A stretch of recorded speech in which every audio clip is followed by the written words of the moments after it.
দায়িত্বের বোঝা মাথায় চাপার পর থেকে আমরা কিন্তু নিজের অজান্তে শৈশবটাকে ভুলে যাই। তাই তো আজকে আমি আমার দুই মায়ের সঙ্গে একটা সুন্দর খেলা খেলছি। ছোটোবেলায় যেরকম চকলেটবাজি ফাটাতাম সেরকম চকলেটবাজি ফাটাচ্ছি। প্রথমে একটা ভাঁড় ট্রাই করলাম, মাটির ভাঁড়, কোনোভাবে ফাটাতে পারলাম না। তারপর একটা বোতল ট্রাই করলাম, বোতলটা আকাশে উড়ে গেল। এবং সবশেষে কীভাবে আমরা মাটির ভাঁড়টাকে ভেঙে চুরমার করে দিই সেটাই দেখুন। আর এরকম ছোটো ছোটো খেলায় কিন্তু মানুষের মাইন্ড সেট আপ চেঞ্জ করে। তো মাথার ডিপ্রেশন দূর করতে গেলে কিন্তু ফ্যামিলির সাথে এরকম ছোটো ছোটো খুশির মুহূর্ত কাটাতে হয়। তো সুন্দর একটি খুশির মুহূর্ত আমরা কাটিয়ে ফেললাম।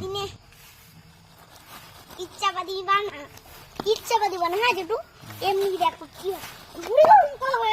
গাছে গিয়ে যেন ফাটে এমন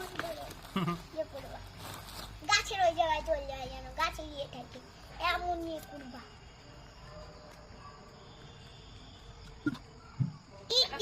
ইট দিয়ে বাবা 50 কেজি ওজনের লাগিয়েছে